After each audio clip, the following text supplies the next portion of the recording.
Di zaman sekarang, kita hidup di dunia yang dipenuhi oleh informasi. Setiap detik, ratusan ribu pesan, berita, dan opini muncul di layar kita. Semuanya berlomba-lomba menarik perhatian, mempengaruhi perasaan, dan membentuk kita cara melihat kenyataan. Namun, di balik derasnya informasi itu, muncul sebuah fenomena baru. Sesuatu yang diam-diam mengubah cara masyarakat memahami kebenaran. Ya, fenomena tersebut disebut post-truth. Post-truth adalah kondisi ketika emosi, opini, dan keyakinan pribadi memiliki pengaruh lebih besar daripada fakta dan bukti nyata. Di era ini, sesuatu bisa dianggap benar bukan karena datanya kuat, tetapi karena informasi itu terasa meyakinkan, menghibur, atau sesuai dengan apa yang ingin kita percaya. Akibatnya, batas antara kebenaran dan kebohongan makin tipis. Hoaks mudah menyebar, misinformasi berkembang dengan cepat, dan masyarakat bisa terpecah belah hanya karena informasi yang salah. Media sosial yang seharusnya menyatukan justru sering menjadi ruang di mana opini lebih keras daripada fakta. Itulah sebabnya memahami post-truth menjadi sangat penting. Bukan hanya untuk mengetahui apa yang terjadi, tetapi agar kita tidak mudah terseret arus informasi yang menyesatkan. Materi ini akan membawa kita mengenal apa itu post-truth, bagaimana ia bekerja, dan bagaimana kita bisa bertahan di era yang penuh kebisikan informasi. Oke, mari kita gali lebih dalam. Kebohongan bisa jadi kebenaran kalau misalnya diucapkan berulang-ulang. Ya, kamu sudah pernah mendengar istilah post-truth. Saat ini kita sedang mengalami fenomena post-truth, di mana banyak berita-berita yang dimanipulasi untuk menggiring opini dan menggiring suatu hal yang sebenarnya gak benar, tapi dibuat seakan-akan itu benar. Post-truth, kondisi di mana fakta subjektif itu tidak lebih berpengaruh daripada opini yang dibuat oleh orang-orang. Ini berbahaya, karena di zaman sekarang orang tidak lagi percaya dengan fakta, tapi mereka lebih percaya apa kata orang dan apa yang membuat dirinya menjadi benar. Di era digital sekarang, kita hidup dalam dunia post-truth. Sebuah kondisi ketika emosi dan opini pribadi lebih dipercaya daripada fakta. Informasi yang membuat kita merasa cocok sering dianggap benar, meski itu belum tentu terbukti. Every day, we scroll, we click, we share. But here's the truth. Not everything you see online is real. Social media influencers identified by most Filipinos in a new survey the main spreaders of false information in the country. An overwhelming majority also agree fake news is a problem that should be addressed in the Philippines. Kamu yakin semua yang kamu lihat itu benar? Kamu yakin nggak semua yang kamu percaya itu fakta? Coba pikirkan lagi. Kita hidup di zaman dimana semua orang bisa bicara, tapi tidak semua yang mereka bilang itu benar. Selamat datang di dunia post-truth, dunia dimana perasaan lebih dipercaya daripada kenyataan. Dan ya, jangan percaya apapun termasuk video ini, karena tugasmu bukan cuma menerima, tapi juga berpikir. Sebelumnya, perkenalkan nama saya Fuzagnia dengan NPM 251000079. Pada kali ini saya akan membahas tentang post-truth. Apa sih post-truth itu? Istilah post-truth pertama kali populer pada tahun 2016, di mana dunia diguncang oleh politik dan hoaks besar-besaran. Oke, sederhananya, post-truth adalah kondisi ketika emosi dan opini pribadi lebih berpengaruh daripada fakta objektif. Dengan kata lain, orang percaya sesuatu bukan karena itu benar, tapi karena mereka ingin itu benar. Contohnya gampang, waktu ada berita politik, kita sering percaya sama yang sejalan sama pandangan kita, meskipun buktinya lemah, karena rasanya lebih nyaman. Fakta kalah sama perasaan.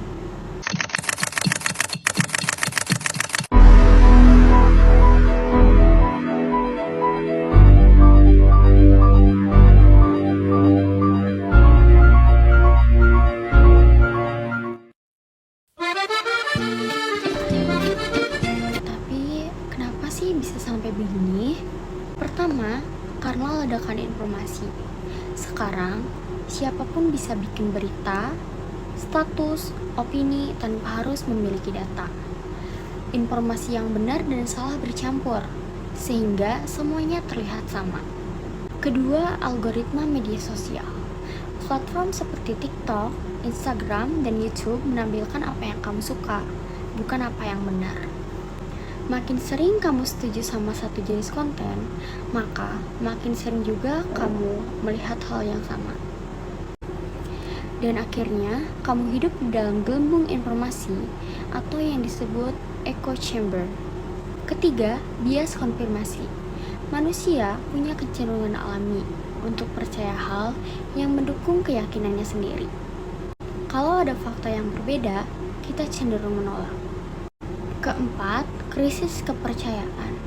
Banyak orang tidak lagi percaya pada media, pemerintah, bahkan ilmuwan.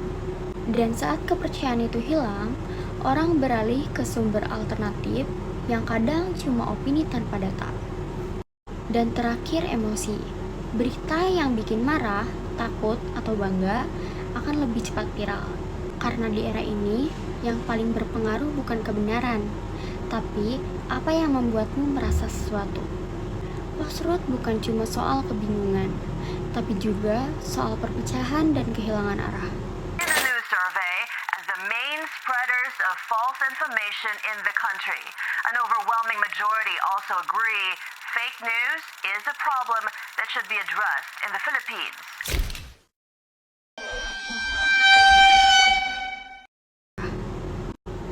Pertama, kebenaran jadi relatif. Semua orang punya versi kebenarannya sendiri. Perdebatan bukan lagi soal siapa yang benar, tapi siapa yang paling keras. Kedua, masyarakat mudah terpecah belah. Karena tiap orang hidup di dunia informasinya masing-masing. Di media sosial, teman bisa jadi musuh gara-gara perbedaan pendapat. Ketiga, krisis kepercayaan.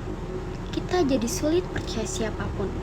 Semua terasa bisa dimanipulasi, dan akhirnya gak ada yang benar-benar bisa dipercaya. Keempat, hoaks menyebar lebih cepat daripada fakta. Karena kebohongan seringkali lebih menarik. Emosi bisa menyebar dalam hitungan detik, tapi kebenaran butuh waktu untuk diverifikasi. Dan kelima, berpikir kritis menurun. Banyak orang yang lebih suka percaya pada apa yang sering muncul di beranda daripada mencari taunya sendiri. Padahal, di tengah kebisingan informasi, berpikir kritis itu adalah satu-satunya yang melindungi kita. Pemirsa, video viral aksi penembakan seorang pengasuh pondok pesantren di Kabupaten Malang, Jawa Timur yang viral di media sosial ini dipastikan hoax. Kepala Sekolah Dasar dan 4 siswi SD di Kecamatan Camplong, Sampang, Madura, Jawa Timur dipanggil polisi.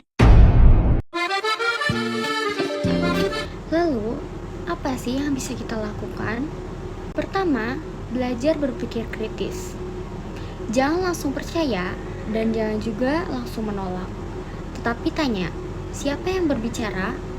Apa buktinya? Dan untuk apa pesan ini dibuat? Kedua, kuatkan literasi digital.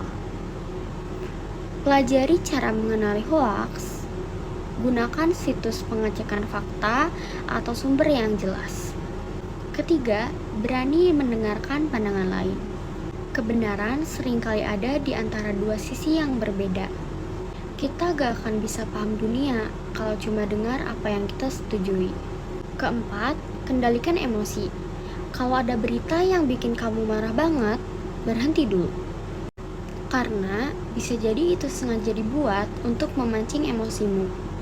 Dan yang terakhir, sebarkan kebenaran, bukan kepanikan. Kalau tahu semua itu salah, jangan ikut menyebarkan. Kita semua punya tanggung jawab untuk menjaga ruang digital tetap sehat. Kebenaran mungkin masih ada, tapi sekarang dia tersembunyi di balik kebisingan. Tugas kita bukan hanya mencari yang benar, tetapi juga berani mempertahankannya. Jadi, jangan percaya apapun, termasuk video ini. Tetapi pikirkan, telusuri, dan cari kebenaranmu sendiri.